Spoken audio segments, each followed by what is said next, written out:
Welcome बच्चों, आपके अपने चैनल सुनीता श्रीवास्तव ज्ञानशाला। और इस चैनल में बच्चे हम लोग कर रहे हैं इस समय गणित प्रकाश क्लास 7 की। इसके अंतर्गत हम लोगों ने परिमेय संख्या पूरी तरीके से कर लिया है, आपको समझ में भी आ गया होगा। आज हम परिमेय संख्या को करेंगे रिवीजन, वो भी एक नज़र में फटाफट, ताकि आपको पूरी बातें जो आपने कई वीडियो में परिमेय संख्या के बारे में समझा है उसको आप एक नज़र के रूप में एक साथ उसको रिवीजन कर लें। तो चलिए बच्चों स्टार्ट करते हैं। सबसे पहले कि परिमेय संख्या क्या होती है। परिमेय संख्या यानी कि रेशनल नंबर की उत्पत्ति जो है वो अनुपात से हुई है। जैसे अनुपात 3:5 को हम 3/5 भी लिख सकते हैं। 3 और 5 प्राकृतिक संख्या है तथा 3/5 भिन्न है, परंतु -3/5 को -3:5 नहीं लिख सकते। इसका मतलब क्या हुआ कि परिमेय संख्या को एक ऐसी संख्या के रूप में परिभाषित किया जाता है जिसे P/Q के रूप में व्यक्त किया जा सके, जहां P और Q पूर्णांक है तथा Q का मान 0 नहीं हो सकता। अब इसके बाद देखते हैं कि सभी भिन्न परिमेय संख्याएं हैं कि नहीं है। जैसे कि 7/11, तो इसे हम P/Q के रूप में लिख सकते हैं। P का मान कितना हो गया 7, Q का मान कितना हो गया 11, और P और Q एक पूर्णांक भी है, जबकि Q का मान यहाँ पर 0 नहीं है। 0 एक परिमेय संख्या है, क्योंकि 0 को ना तो धनात्मक होता है ना ऋणात्मक होती है, एक परिमेय संख्या है। 0/3, 0/7 इस तरीके से इसको लिखा जा सकता है। क्या -7/-5 एक परिमेय संख्या है? आइए इसको देखते हैं बच्चों। -5/-7 एक परिमेय संख्या है, क्योंकि इसे हम P/Q से तुलना कर सकते हैं, यानी P बराबर -5 हो गया और Q बराबर -7 हो गया। परिमेय संख्याओं में पूर्णांक तथा भिन्न सम्मिलित होते हैं। कैसे? -5 एक परिमेय संख्या है, क्यों? क्योंकि इसके हम हर एक लिख सकते हैं कि एक, तो यहाँ पर क्या होगा 3/5 परिमेय संख्या है, क्योंकि इसकी तुलना P/Q से कर सकते हैं। उसी तरीके से -5/1 की तुलना भी हम P/Q से कर सकते हैं। इसलिए जो है ये एक परिमेय संख्या है। धनात्मक एवं ऋणात्मक परिमेय संख्या। परिमेय संख्या 4/5 में अंश व हर दोनों धनात्मक है, अतः ये धनात्मक परिमेय संख्या है। यहाँ पर देखिए 2/-3 है, यहाँ पर अंश तो धनात्मक है लेकिन जो हर है वो ऋणात्मक है, अर्थात -5/7 में अंश ऋणात्मक है। ये ऋणात्मक परिमेय संख्या हुई। इसके बाद हम आगे बढ़ते हैं और देखते हैं अपरिमेय संख्याएं क्या है। अपरिमेय संख्याएं जो संख्याएं P/Q के रूप में व्यक्त नहीं की जा सकती, यानी P/Q के रूप में उन्हें हम नहीं लिख सकते, वे अपरिमेय संख्या कहलाती हैं। अगर सभी परिमेय संख्याएं भिन्न नहीं होती परंतु प्रत्येक भिन्न परिमेय संख्या होती है। यहाँ को इसको हम एक उदाहरण के द्वारा समझ सकते हैं। फिर से 2/- यहाँ पर 9 लिखा हुआ है, ये एक विशेष स्थिति है। यदि इसके अंश तथा हर में, क्योंकि यहाँ पर हर क्या है, यहाँ पर हर है ऋणात्मक, इसको धनात्मक बनाने के लिए -1 से जब गुणा करेंगे तो ऊपर हो जाएगा, यहाँ पर माइनस क्या हो जाएगा, प्लस हो जाएगा, और ये भी माइनस प्लस हो जाएगा, जो कि एक भिन्न है। -2/-9 में, तो ये क्या हो गया 2/9 एक भिन्न होती है। अतः निष्कर्ष क्या निकलता है कि जिस परिमेय संख्या में अंश तथा हर दोनों ही ऋण पूर्णांक होते हैं उन्हें भिन्न के रूप में हम बदल सकते हैं। क्योंकि ऊपर भी यहाँ पर देखिए -2/-9 है, तो ये माइनस जब हम हर को बदलेंगे -1 से गुणा करेंगे तो माइनस प्लस हो जाएगा, तो प्लस के 2 हो गए, यहाँ पे प्लस के 9 हो गए, तो फिर एक भिन्न बदल गई 2/9। यानी कि विशेष स्थितियों में जब अंश तथा हर दोनों ही ऋण पूर्णांक होते हैं तो उन्हें भिन्नों में बदला जा सकता है।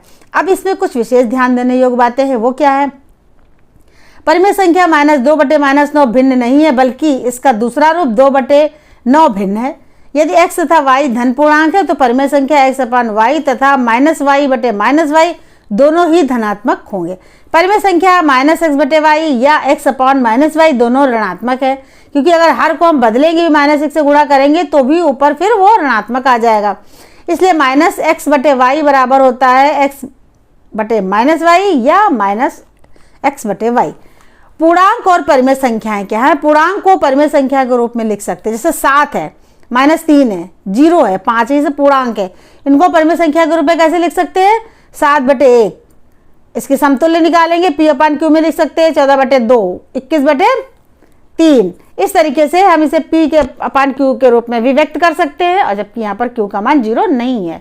-3, -3/1, -6/2, -9/3, इसी तरह आगे भी बढ़ा सकते हैं। 0/1, 0/2, 0/3 शून्य संख्या, यानी 0 को 0 से ना करके 0/1 से आगे से लेते हैं।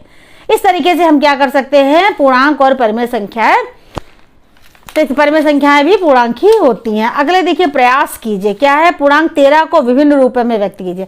तो 13 को 13/1 लिख सकते हैं, 26/2, -39/-3 और 52/4 इसी तरीके से लिख सकते हैं आगे तक, जिसे हम P/Q के रूप में व्यक्त कर सकते हैं। पूर्णांक -7, 6, -9 को एक हर वाली परिमेय संख्या के रूप में लिखिए तो बड़ा आसान है, -7/1, 6 का 6/1, -9 का -9/1, एक हर वाली परिमेय संख्या के रूप में लिखना था। -2/3 को विभिन्न रूपों में लिखिए, -2/3 बराबर 2/-3 या -2/3। समतुल्य परिमेय संख्या, बच्चों आपको समझाया है कि समतुल्य परिमेय संख्या कोई भी अगर परिमेय संख्या होती है उसको 2, 3, 4, 5 ऐसे ही हम ऊपर नीचे अंश और दोनों में गुणा करते हैं तो समतुल्य परिमेय संख्या प्राप्त होती हैं। जैसे कि 1/2 के अंश उदाहरण में हम कम से 2, 3, 4, 5 से करेंगे तो 2/4, 3/6, 4/8, 5/10 इसी तरह समतुल्य भिन्न हैं। यानी किसी परिमेय संख्या के अंश उदाहरण में एक ही शून्येतर पूर्णांक से गुणा करके समतुल्य परिमेय संख्या प्राप्त की जा सकती है। यहाँ पर देखिए, प्रयास कीजिए, यानी आपके सवाल है 3/5 बराबर है, यहाँ पे खाली जगह थी 15, तो 5 तिया 15 3 से मल्टीप्लाई किया था तो ऊपर भी 3 से करेंगे यानी 9 हो जाएगा। यहाँ पर क्या है 12 यानी 3 चक्कू 12, तो यहाँ पर भी 4 से करेंगे मल्टीप्लाई, 5 चक्कू 20। यहाँ पर देखिए -15, 3 5 15, तो नीचे भी करेंगे 5 25, -5 है और /4 है, यहाँ पे 16 है तो यानी 4 से किया, 4 चक्कू 16, तो यहाँ भी 4 से करेंगे, 5 चक्कू 20। यहाँ पर देखिए 25 यानी 5 से किया तो यहाँ भी 5 से करेंगे, 5 चक्कू 20। यहाँ पर देखिए आया है 15 यानी 5 तिया 15, तो यहाँ भी 3 से करेंगे, 4 तिया 12। बड़ा आसान है और आसानी से इसको हम भर लेंगे। अगला देखिए -3/7 और 5/-6 के समतुल्य 5 परिमेय संख्या लिखनी है, यानी क्रम से आप 2, 3, 4, 5, 6 ऐसे गुणा करते चले जाएंगे, समतुल्य परिमेय संख्या प्राप्त हो जाएंगे। यानी कि -3/7 है, 2 से क्या 3 दूनी 6, यहाँ पे 9 से 3 से क्या 3 तिया 9, नीचे भी करते जाएंगे। इस तरीके से हम निकाल लेंगे। ऐसे ही 5/-6 में भी करेंगे। -7/5 को एक ऐसी परिमेय संख्या में व्यक्त कीजिए जिसका अंश पहला -14 हो, दूसरा हर 20 हो। तो -14 कब होगा, हमारी भिन्न है -7/5, तो अंश 7, यहाँ पर 7 दूनी 14, 2 से मल्टीप्लाई कर दे तो 14 आ जाएगा, वो भी माइनस का ही लाना है मुझे। तो यहाँ पे 2 से मल्टीप्लाई किया, -10, 14/10 हो गया, क्योंकि ये भी करेंगे, 5 दूनी 10 हो जाएगा। अब यहाँ पर देखिए हर को 20 बनाना है, यहाँ पर हर कितना है 5 है, तो 5 चक्कू 20, 4 से मल्टीप्लाई करेंगे तो यहाँ से 4 से क्या ऊपर नीचे करो तो ऊपर हो गया -28, नीचे हो गया 20। इस तरीके से अंश तथा हर को जिसमें बताया जाए हम आराम से बदल सकते हैं। अगला हमारा दी गई परिमेय संख्या का सरलतम रूप या मानक रूप, इसको ज्ञात करने के लिए बच्चों क्या करेंगे कि परिमेय संख्या जो दी हुई है उसके निरपेक्ष जो उसके अंश और है उनका हम मासापा निकालेंगे। मासापा निकालने के बाद हम फिर उस परिमेय संख्या से ऊपर नीचे दोनों भाग देंगे, हमें सरलतम रूप यानी मानक रूप प्राप्त हो जाएगा। परिमेय संख्याओं के अंश हर में उनके निरपेक्ष मानों के महत्तम समावर्तक से भाग देकर परिमेय संख्या के समतुल्य संख्या प्राप्त की जा सकती है जो उसके सरलता रूप में होती है। दूसरा, परिमेय संख्या के सरलता रूप में उनका हर सदैव धनात्मक होना चाहिए। यदि हर ऋणात्मक है तो अंशतः दोनों में -1 से गुणा करने पर उन्हें धनात्मक बना लेते हैं। यहाँ पर हमारे पास संख्या है 18/45। 18/45 में 18 और 45 दोनों का हम निकालेंगे लसा। तो यहाँ पर देखिए लसा निकाला है, 18 का हो गया 2 × 3 × 3 और यहाँ पर 45 क्या हो गया 3 × 3 × 5 जोड़े बना लिए। यहाँ पे 2 जोड़े बन गए हमारे पास, यानी इसका हमारे पास कितना आ गया, 2 जोड़े बने 3 के × 3 तो हमारे पास आ गया 9, यानी कि हमारे पास मासा कितना हो गया 9। ऊपर नीचे दोनों 9 से भाग देंगे, 2/5 आ जाएगा, 9 दूनी 18 2 और 9 5 45, 2/5 आ गया। ये सबसे सरलतम रूप है। क्यों सरलतम है, क्योंकि इसका समावर्तक 1 के अतिरिक्त अन्य कोई संख्या नहीं है। इस प्रकार 18/45 का सरलतम रूप 2/5 होगा। इस तरीके से हम आसान से सरलतम रूप यानी मानक रूप प्राप्त कर सकते हैं। 2 क्रमागत पूर्णांकों के मध्य परिमेय संख्या को किस तरीके से ज्ञात करेंगे, सब बच्चों ने अलग वीडियो पे डाली थी, आपने देखी होगी। हम यहाँ पर सबसे पहले देख लेंगे कि हमारा अंश छोटा है या बड़ा। 8/3 में आप देख रहे हैं कि 8 अंश बड़ा है, तो अगर हम इसको कैसे लिख सकते हैं, अगर भाग करके देखते हैं हम, तो यहाँ पर अलग करके आप देख लीजिए 3 दूनी 6 यानी कि 2 बचता है, तो 2 तो पूरे हो गए और 2/3 और बचा, यानी कि हमें 2 तक तो जाना ही जाना है। तो 0 से लेके 2 तक तो हम आ ही जाएंगे, उसके बाद हमें 2/3 चलना है।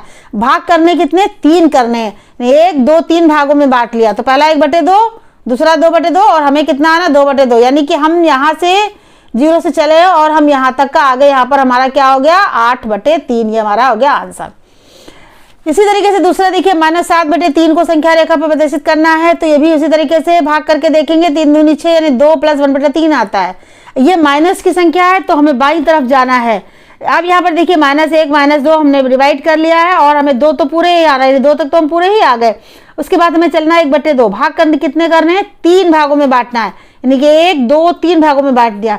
1/3 2/3 हमें आना कितना, 1/3 यहाँ तक आएंगे, तो यानी 0 से चल के यहाँ तक आए, हमारा कितना हो गया -7/3। इस तरह संख्या रेखा पर हम परिमेय संख्या को ज्ञात कर सकते हैं। अगला हमारा है परिमेय संख्याओं की समानता की जांच कैसे करें।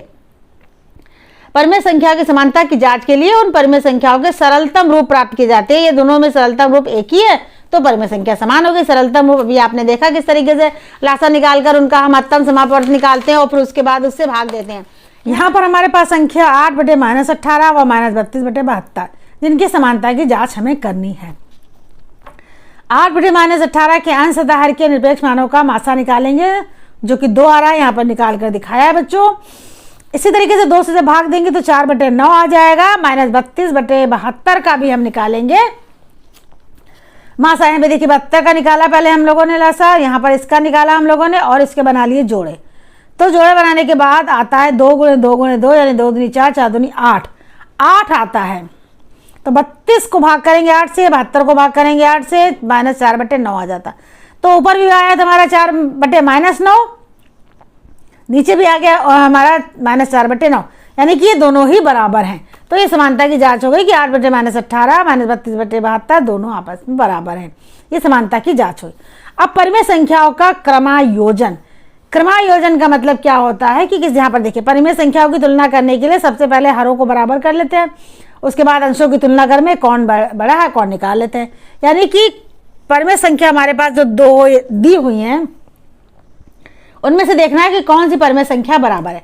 तो काम वही करना होगा, सबसे पहले हर को बराबर कर लेंगे, उसके बाद अंशों की तुलना कर देंगे। यहाँ पर हमारे पास परिमेय संख्या दी हुई है 3/2 3/-2, कौन बड़ी है। 3/-2 में पहले हर हमारा क्या है ऋणात्मक है तो इसको धनात्मक बनाएंगे, यानी -1 से गुणा करेंगे, तो आ गया -3/2। अब बच्चों मुझे ये तो पता ही आप लोगों को मैंने बताया है कि धनात्मक संख्या बड़ी होती है ऋणात्मक संख्या से, तो ये तो हमारे पास जब धनात्मक संख्या है तो निश्चित तौर पर ऋणात्मक संख्या से बड़ी होगी। इसका मतलब क्या हुआ, 3/2 बड़ा है -3/2 से। परिमेय संख्या का आरोही और अवरोही क्रम में लिखना। आरोही और आरोही क्रम में लिखने के लिए भी हमें क्या करना होगा, वही सेम प्रोसेस है। अगर हमारा हर ऋणात्मक है तो उसे धनात्मक बनाइए, मतलब -1 से गुणा करना है। फिर सभी परिमेय संख्या को हरों को बराबर करेंगे लासापा निकालकर, फिर लासापा से हरों को बराबर कर लेंगे, उसके बाद अंशों की तुलना करके हम आरोही में भी लिख सकते हैं अवरोही में भी लिख सकते हैं। यहाँ पर एक उदाहरण है हमारे पास, परिमेय संख्या -7/9 -5/21 2/-3 को आरोही क्रम में लिखना है। यहाँ पर हमें क्या करेंगे, यहाँ पर एक हमारे पास केवल ऐसा है जिसका हर है ऋणात्मक, इसको मैंने बना लिया धनात्मक, तो ऊपर हो जाएगा माइनस और नीचे हो जाएगा प्लस, यानी -2/3 आ जाएगा। अब हम 9 21 3 का निकाल लेंगे लासा। देखिए हमने लासा यहाँ पर निकाल कर दिखाया है। 3 से ले जाएंगे, फिर 3 से ले जाएंगे, फिर 7 से ले जाएंगे, 3 × 2 × 7 गुणा करेंगे, 3 दूनी 6 6, यहाँ 3 आएगा, ये 3 है, 3 × 9 और 9 × 7 63 आ जाएगा। अब हम सभी जो परिमेय संख्याएं हैं उनको जो हर है उनमें 63 लाना है, किससे किससे गुणा करें, तो 9 × 7 63 होता है, ऊपर भी करेंगे 7 से। यहाँ पर देखिए 21 21 यहाँ हो जाएगा 63, तो 3 से ऊपर भी करेंगे। यहाँ पर है 3 और 21 से करेंगे तो 63 आ जाएगा। अब देखेंगे सबसे पहले हमारे पास जो है वो सबसे बड़ी कौन सी संख्या इसमें दिख रही है मुझे माइनस की, ये -49 वाली दिख रही है कि -7/9। और ये आपको पता है कि ऋणात्मक की जो बड़ी संख्या होती है दी गई संख्याओं में वो सबसे छोटी होती है, तो यानी कि ये नंबर 1 पर लिखेंगे, फिर नंबर 2 पर ये लिखेंगे, नंबर 3 पर ये लिखेंगे, यानी -7/9 सबसे छोटी है। उसके बाद हमारी आ गई ये नंबर की, यानी कि -2/3 उससे बड़ी है, फिर ये लास्ट में आ गई -5/21। ये है आरोही क्रम यानी बढ़ता हुआ क्रम। अवरोही में लिखना है तो घटते हुए क्रम में इसी प्रकार हम लिख देंगे।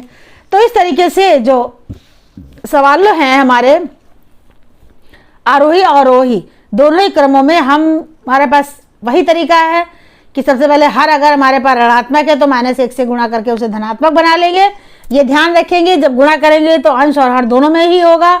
उसके बाद हम दी गई संख्याओं में जो हर है उनका लासापा निकालेंगे और फिर प्रत्येक भिन्न की यानी प्रत्येक परिमेय संख्याओं के जो हर है उसको उस लासापा के बराबर करेंगे मल्टीप्लाई करके। फिर हम आरोही में लिखना हो तो आरोही में लिख देंगे, अवरोही में लिखना यानी कि हमारे बड़ा से छोटा छोटा छोटा ऐसे करके, इस तरीके से हम इन संख्याओं को लिख लेंगे। यहाँ पर चाणक्य नीति के अनुसार क्या एक बात कहेगी आपके लिए कि मेहनत और प्रयास के बिना सफलता नहीं मिलती। मेहनत और प्रयास के बिना सफलता नहीं मिलती। जीवन में कुछ भी प्राप्त करने के लिए कड़ी मेहनत करनी चाहिए। यदि आप मेहनत से डरते हो तो आप कभी भी सफल नहीं हो पाओगे। कहने का मतलब क्या है कि आप अपने जीवन का लक्ष्य में मेहनत और प्रयास को शामिल कीजिए, तभी आप वो लक्ष्य प्राप्त कर सकते हैं जो लक्ष्य आप प्राप्त करना चाहते हैं। तो बच्चों, कभी भी आप मेहनत से ना डरिए, लगातार परिश्रम कीजिए, मन से कीजिए। तो इस तरीके से परिमेय संख्या बच्चे यहाँ पे पूरी तरीके से कंप्लीट होती है। आपकी वीडियोस भी हो गई, आपका रिवीजन भी हो गया, और मिलते हैं अगली इकाई के साथ अगली वीडियो में। थैंक यू बच्चों।